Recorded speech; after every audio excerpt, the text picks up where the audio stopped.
Over my years as a realtor in Waterloo region, I've had the pleasure of meeting plenty of successful person. Here are some of their stories. Welcome to People Around Town. So I'm here with Ben Bittrolf, president and founder of Weavik, Inc. This fella here, I don't know the whole story, hopefully we get down to it. This fella here is kind of, for myself, I try to make sure I'm aware of feeling that I'm only bound to being good at certain things. And when who you are is wrapped up in exactly what you do, I believe in many cases you can get lost in your own sauce. What I mean by that is if life changes, job changes, or almost, that's from a losing standpoint even, but if opportunities exist, but you're so tied into what you do that you're closed off to the opportunities that could be there for you.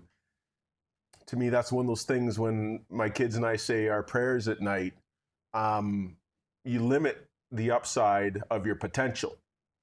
And without talking more about this, Ben has a very interesting story that started off quite well. I don't think it was a matter of things not going according to plan. It's just when opportunity was there, Ben was aware of himself, I think confident enough in himself that he was able to shift to an even better opportunity. And that's what brings Ben Bittrolf here with me now. Ben, thank you for joining us on People Around Town. Thank you for having me. Excited to be here. Looking forward to it. Okay, so this is what I know so far. Ben's a local fella, and at one point in time, Ben saw himself as not just simply say, but a stock trader. And I'm sure that was a life in and of itself, trading stocks on the Montreal floor, correct? Absolutely. Yeah, so trading stocks on the Montreal floor, but now he is a software guy. So let's just get right into it. What happened? Sure. No, the story is I grew up here in Kitchener-Waterloo. I went to Laurier. I went to get an undergrad in economics and business because I wanted to understand how things worked. How does an economy work? How does a company make money? And then my first opportunity was a co-op position. Okay.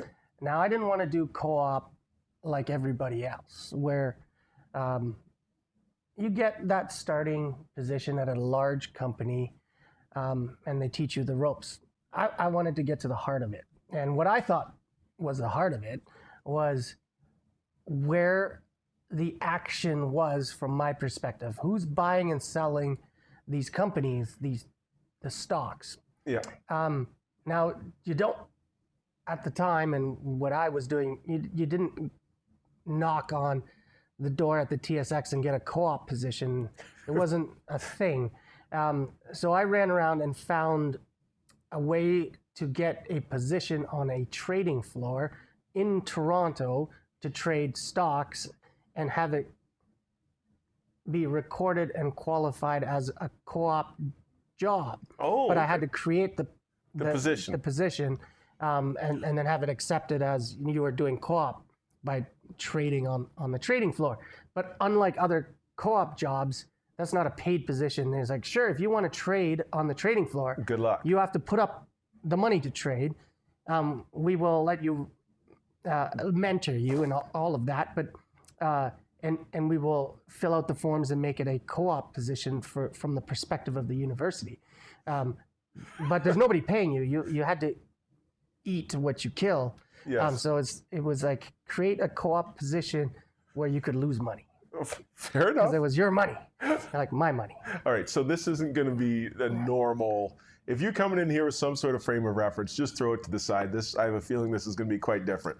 Okay, so let's continue with this. So you created yourself your own co-op position to pretty much satisfy your curiosity and what you believed was interesting to you at the time. Absolutely. Okay, continue. It was a blast. Okay. Timing, coincidentally, I started university in 1998. All right. So it's an excellent time to do your first year co-op When you're seeing when you're trading action. stocks, Yes.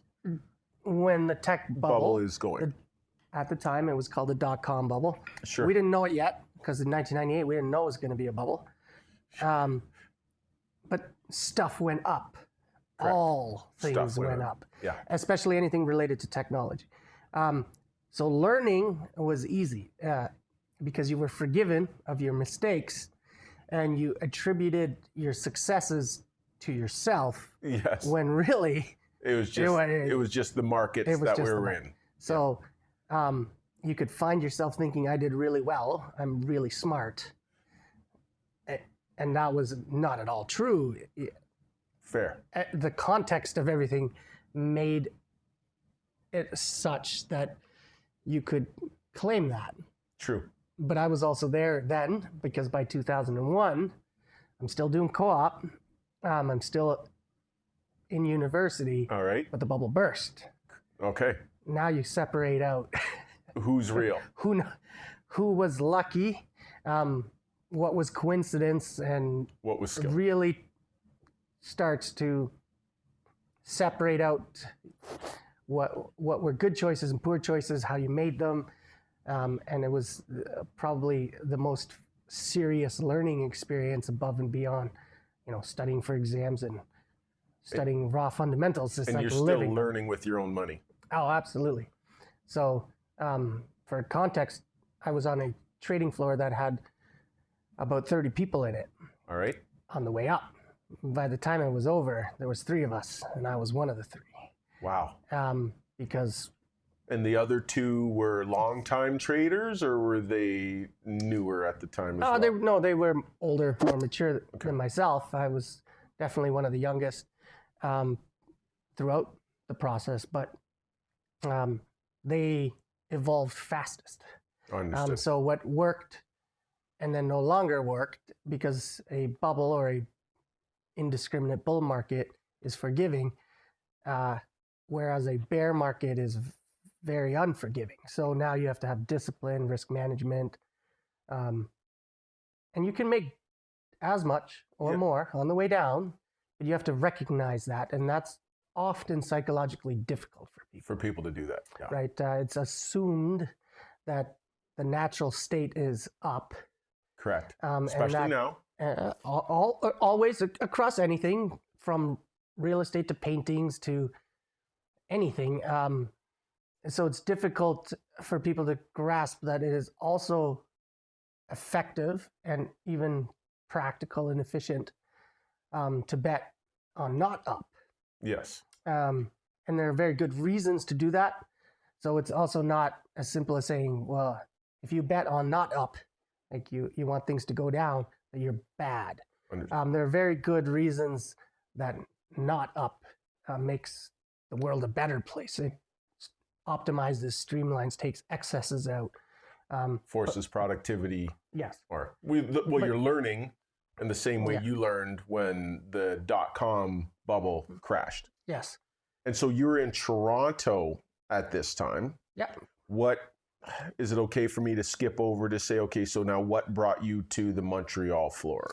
Yeah. So as my first start, I was on a trading floor in Toronto. And if you recall, in old movies, old now, you'd see guys in funny colored jackets yelling and screaming in a pit, and there's paper flying. Trading Places, one of my favorite Christmas movies, and I still watch it pretty much every December. I'm just saying.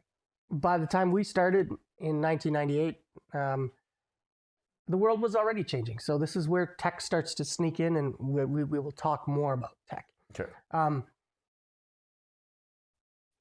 When we joined the trading floor, we did not go to the TSX or the New York Stock Exchange and join the floor like the traders on the floor. We got computers, we got monitors and keyboards and mice. And we were in offices that were across the road, like down the street and around the block. and we had microphones. I shit you not, literal microphones into the pit. We called them squawk boxes, so we could hear what everyone was saying and doing in the pit as they were yelling and screaming and waving at each other. We had cameras, literal cameras, like security cameras. Wow. These were services you could buy. So other people were doing the squawk boxes and so forth. Yeah. And it started to be, okay, now I can do more. So for lack of a better word, productivity. I can see more things at once. I can get more data at once by being one step removed and having multiple sources. So on my monitor, I had other things. I could have had gold, interest rates. Gold was still doing real good up in mid 2000s. Everything's connected. And so all of these things can be leading or lagging indicators. You need it all. When you're in the pit originally, you're constrained to your world, and you can only do and execute physically in the environment you're in, and you would need to be informed from of external any changes developments. or something happens. Yes. So there were natural limits to physical human interactions, and so technology really quickly changed that.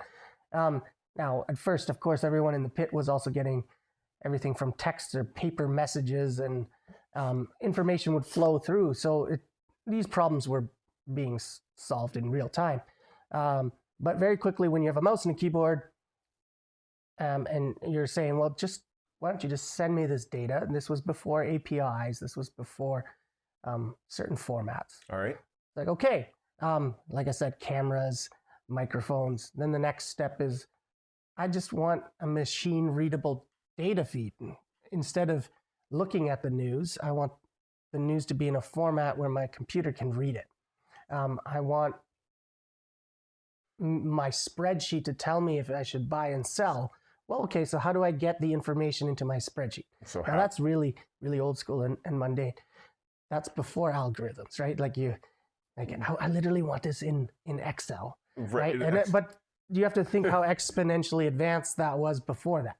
True. All right. And it didn't last long. We're talking about 2, 3, 5 years. So the funny thing is, I'm thinking about this. You're trading tech stocks previous to that in what we look now to be like an archaic fashion. Yeah, pretty much. Like 100% you're trading a tech stock anymore. by guys in the pit running around trading on pieces of paper and setting up accounts on like a handwritten ledger at the end of the day. Yep, they'd have their tickets. That's hilarious. Have to record them. What you see now when you're watching any CNBC and any financial channel is they still have the same backgrounds, but there's no action down on the pit. In the pit, they're long gone. And the transition happened really quickly. In context, a couple of years. And what happened is everything moved to a digital environment. So first, with a mouse and a keyboard, you click buy, sell. You're looking at charts and data. Mm-hmm. In the background, there's a lot of work that had to happen, right? You had to take this information and turn it into a format that now you could pipe out to these platforms so that you could migrate to an environment where now you can buy and sell with a mouse and a keyboard. And there were intervening periods where, a buy order would be a text message to someone with a handheld, and then they'd actually shout in the pit and still fill out the form. And then it's like, well, why do we have that guy doing that unnecessary intermediate step? Let's, instead of texting it to the guy's handheld, phone or other device, it should be bought by them. Yeah, let's or just should be sold by them. Just go straight to the matching engine. Okay, well, what's the mechanic? I want to send my buy order straight to the New York Stock Exchange matching engine itself. Okay, so what are the rules? How do we connect that? What are the formats? And very quickly, it didn't take long. All of the stuff evolved. Yes. Now there's nobody left on the pit. The buildings exist. They have been long empty, and everything runs on computers. It's now to the point where humans don't even touch firstly, clearly, the majority of the transactions. Understood. Secondly, it's not 50%. We're talking about humans don't even touch anything. 90% of this. And it all happens so fast, it's even impossible to really be part of the process. So when this shift in the floor occurred, you're in Montreal at this time, correct? Yeah, so Okay. it wasn't that we were trading on the Montreal Exchange. You just happen to be based up out of Montreal. Yes, we worked for a UK-based trading company. Montreal offered incentives for that, but the Montreal Exchange, which has long since been acquired by the TSX, was too small. They didn't have the products. Like you couldn't buy, locally speaking, BlackBerry on the Montreal Exchange or Yes. Amazon or Microsoft. So all the activity was anyways on global exchanges, bigger exchanges. The TSX played a minor role because truthfully, Canada isn't big enough for it to be action-packed in that sense.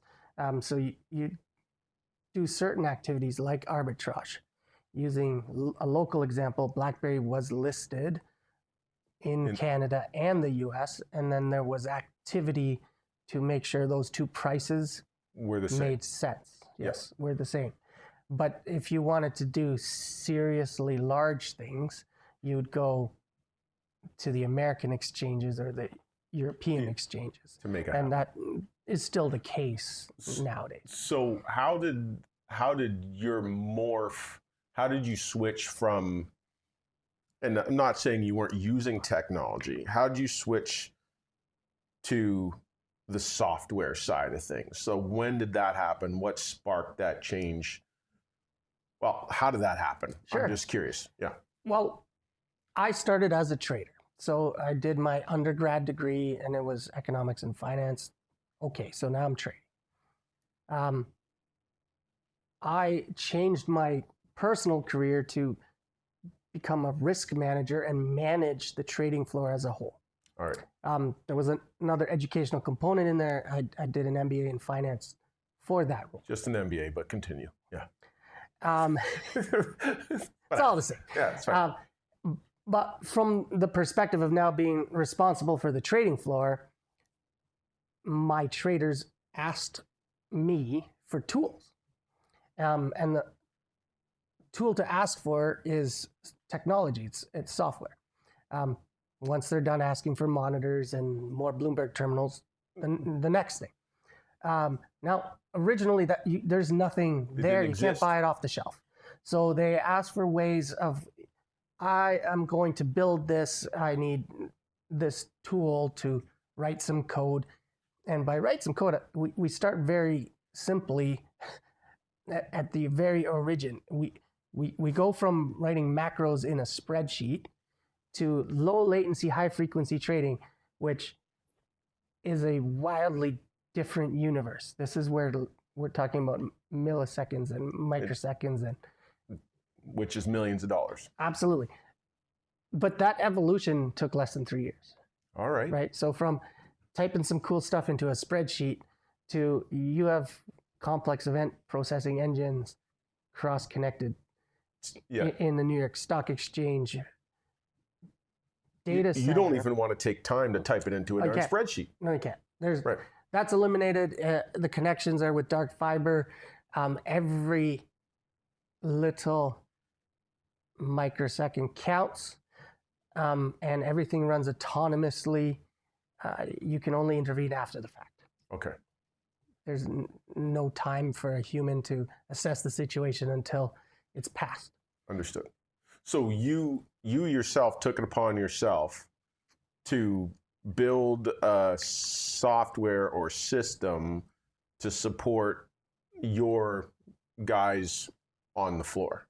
Yeah. Your people on the floor. Correct. Sorry. So when they asked for tools and there were none, they asked for budget. Okay. To build stuff, which became, well, if we're building this, and then other traders on other trading floors would ask, hey, can I use this thing you built? It became clear to us that we have to carve this out And be proprietary for yourself. Yes, but also turn it into something more universal. So practical is another way to Sure, call it. no, that's So right. let's build this framework so that you can use it. You're not going to use it the same way I'm using it, but let's give you the legs for it.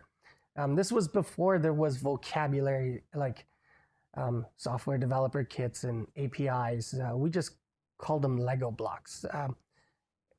If you match these pieces together and you arrange them the way you want to arrange them, then you can create the recipe or the algorithm that you wanted to have, and it would do the things that you wanted it to do.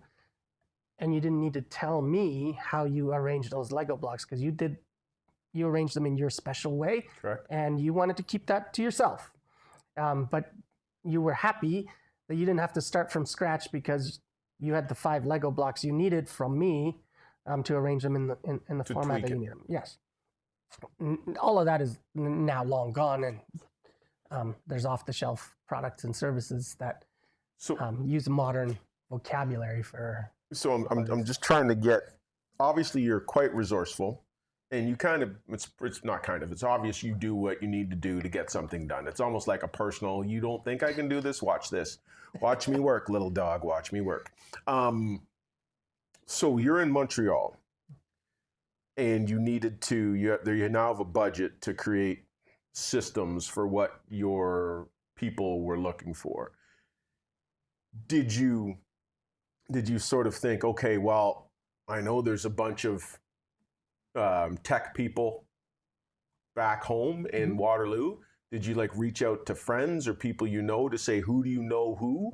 Or how did that come about? No, absolutely. Firstly, the guys that needed the tools on the trading floor were the ones that were going to apply it, use it. It didn't mean they had all the capabilities. Obviously, the guys that started had software or engineering backgrounds because they started playing with it first. But now you needed to scale, so it was time to commit. I grew up in Kitchener-Waterloo and went to school in Kitchener-Waterloo. I know the depth of bench on tech talent in Kitchener-Waterloo. Now, Montreal has that as well, especially now.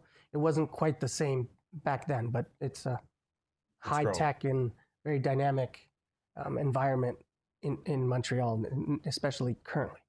But at the time, we said, look, if we're going to be committing to this investment of engineers, Kitchener-Waterloo is the place to do it. Doesn't matter that they're here.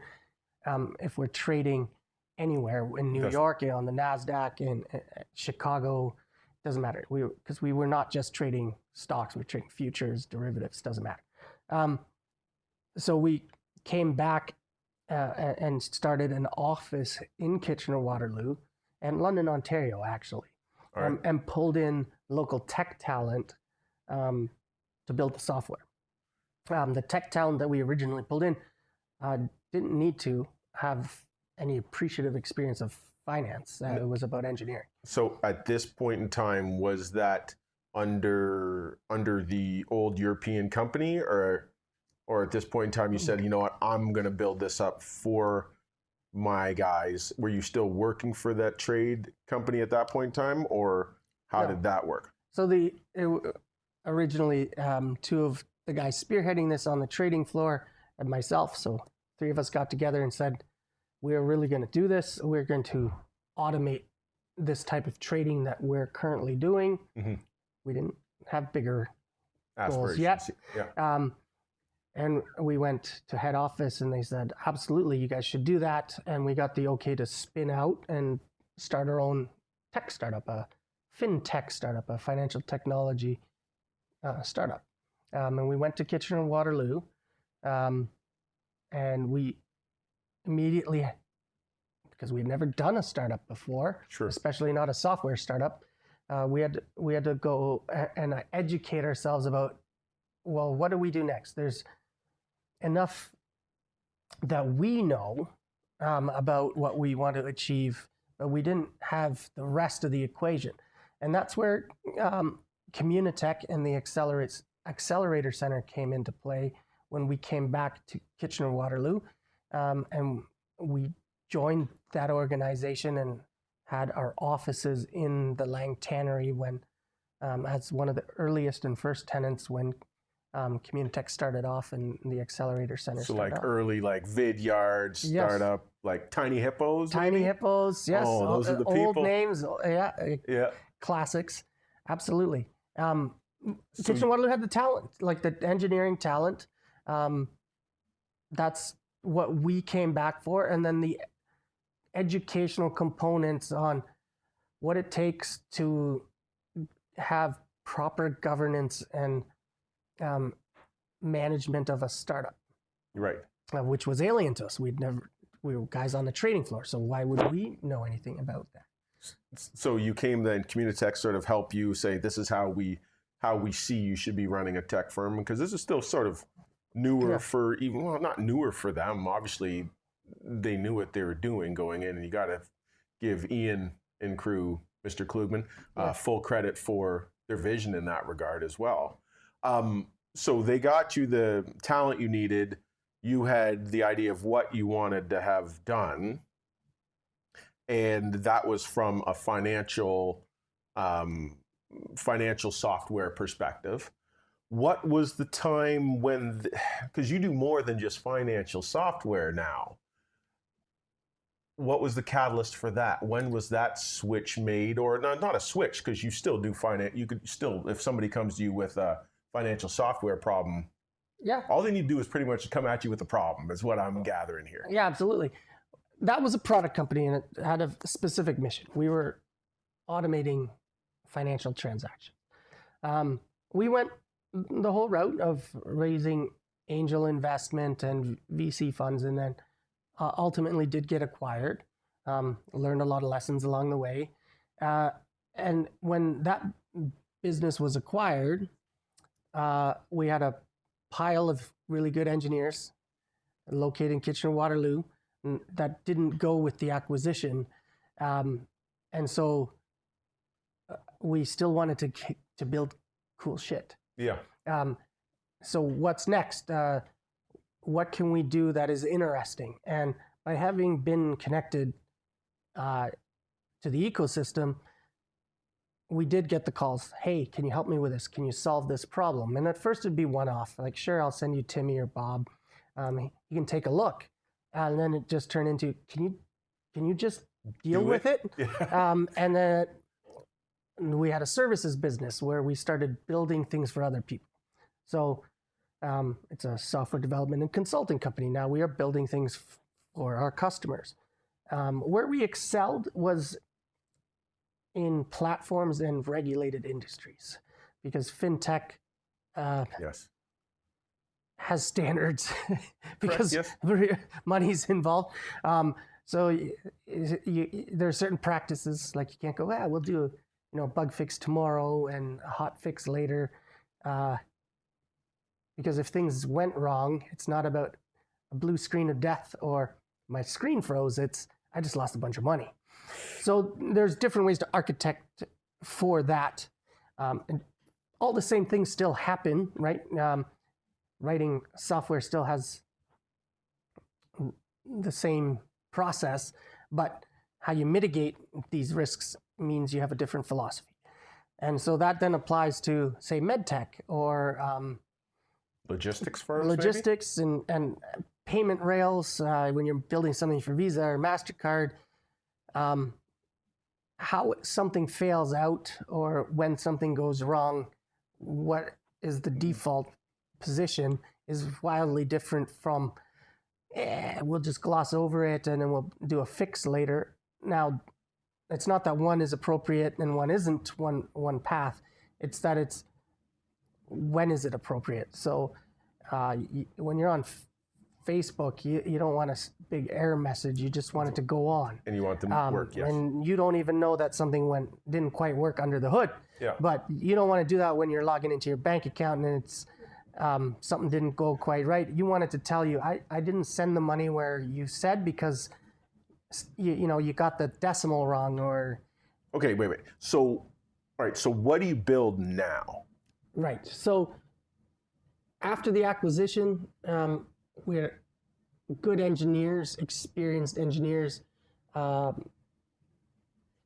were available and wanted to do interesting work. Building things in finance is to a high standard necessarily. So we found our home in our sweet spot in building platforms for regulated industries. So fintech again, medtech is another one.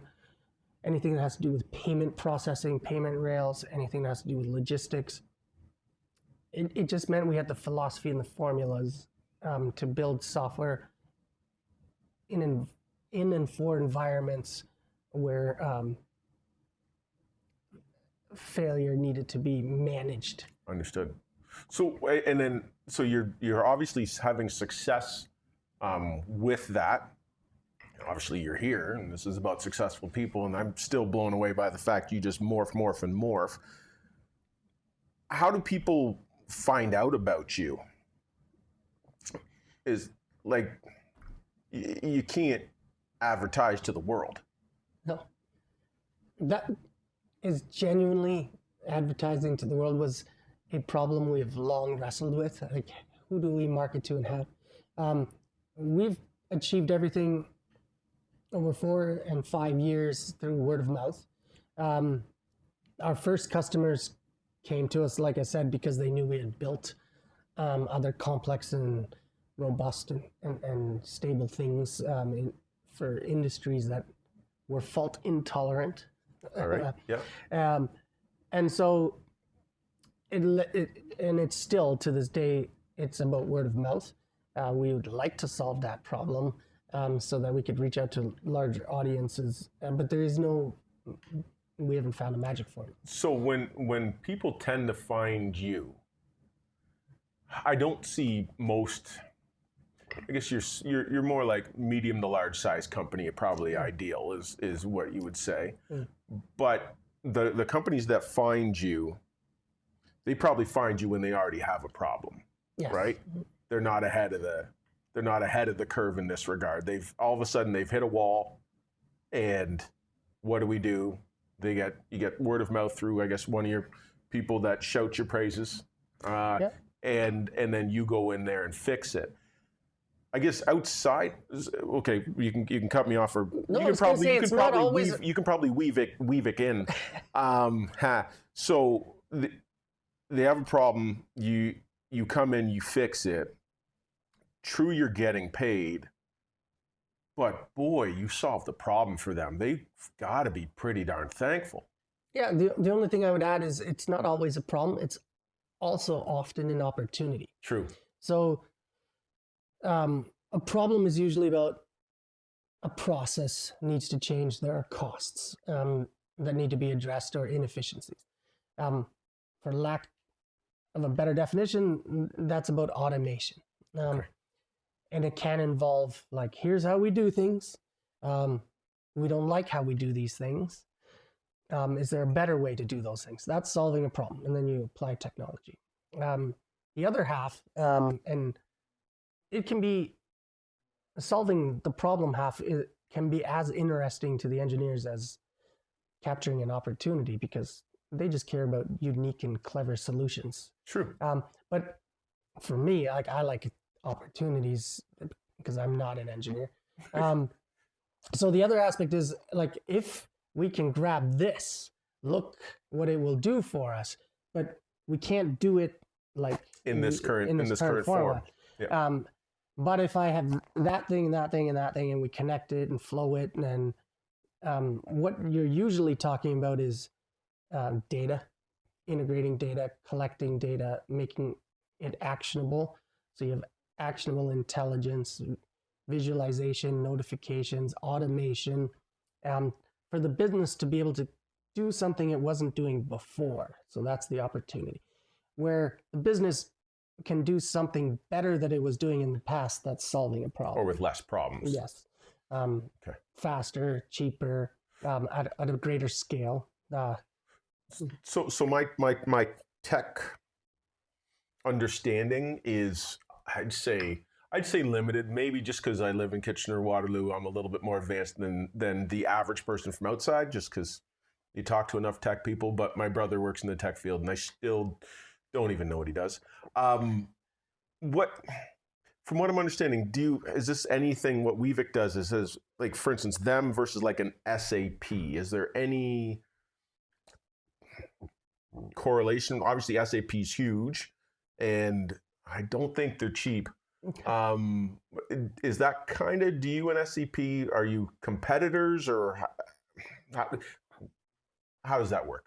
Sure. Or am I just, or I'm nowhere close? No, no, it's worth mentioning, but not at all in the same space or context, not a competitor. Okay. What an SAP would do is they have products that then they would sell to you. And then their value add is, well, now we integrate the products they've just sold you into your workflow, because you can't just pull an SAP product off the shelf and use it at your manufacturing facility that makes pet food, let's say. There's a lot of work to make that product you just purchased from SAP work in the context of your particular factory. Okay. Great. There's lots of products like that. But what we do is we build exactly software for what you want.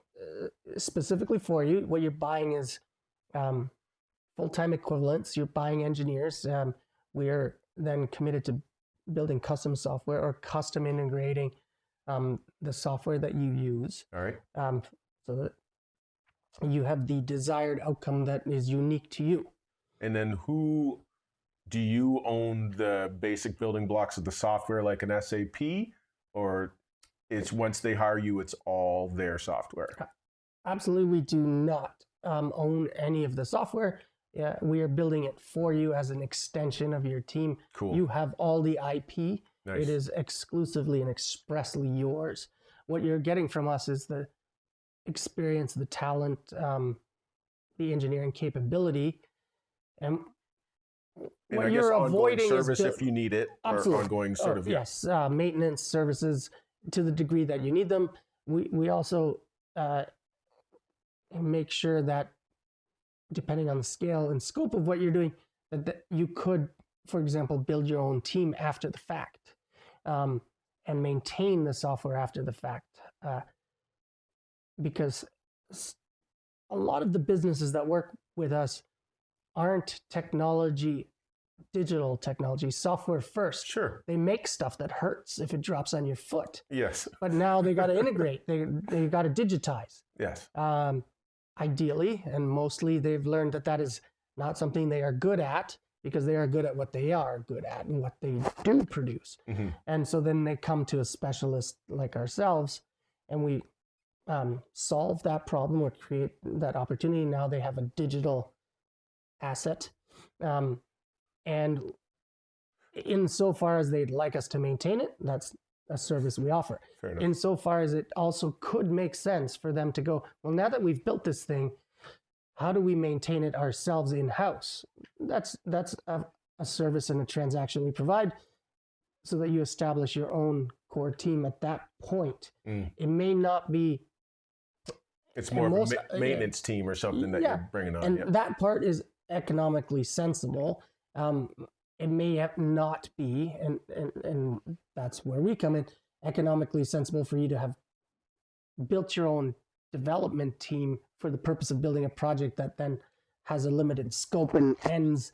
Now you've got engineers, but they're in your warehouse. Correct. And they're your employees too, yes. And you have to either fire them and pay whatever you need to. Yes, that wasn't your core competency. And I still remember back in the days, they used to have, not even back in the days, these days is 8 years ago, it seems, but you'd have companies and they're like, well, I have a tech guy that's working on such and such for us. The idea of one person working on it, and it's going to take them 3 years to solve your problem, when you could just get the problem solved and then pull on one person to maintain the system.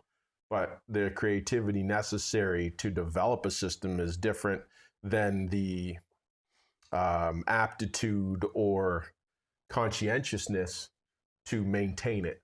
Do you know what I mean by that? Absolutely. Yeah. Also, and engineers are not interchangeably the same. Yeah. A designer is not the same as the guy organizing the database. An architect is not the same as a PM. A guy doing quality assurance is not the same again. It's easy to lump or attempt to lump them together and go, well, I have a guy working on my technology for me. And it's okay, insofar as he can do a bunch of things, that works, but he must be a jack of all trades, so he can't be good at all things. Well, to me, one person can build a house, right? Technically. Yes. That house is probably going to take forever to be built if it's one person building it, right? I'm not saying that guy can't frame. I'm not saying that guy can't lay tile, can't run electrical, can't run plumbing. So what you do is you'll say, okay, no, I'm bringing in the home builders. We're going to build it for you. And then if you need it, you can hire your own property manager. Sure. I'm speaking this in real estate terms, that's what I know. Or we can property manage for you. It's a really good example, actually, because the drywall guy comes in, the electrician comes in, the carpenter comes in. Everybody who's good at their job comes in, depending on the state. What's necessary? It could be a renovation, right? Yeah, depending on the state of the build at the time. Software is the same. You need UI guys, you need UX guys, you need design, and then you don't because they've completed their tasks. Now the drywall guy's out, the electrician comes in. Same thing. If you're trying to do this yourself, you got to line up the trades basically. Yeah. So, unless you know how to do this, unless you've done it, you've got a Rolodex, it's not worth it. You bring in. You're not even solving your problem, and time is money. Yeah. Okay. Well, guys, if you have a problem and it involves data, especially, absolutely, reach out to Ben Bittrolf and Weavik. So much to chew on here. But actually, stay tuned for a quick part 2 about what's going on in the here and now. Ben, thanks for coming on. Thank you. Pleasure.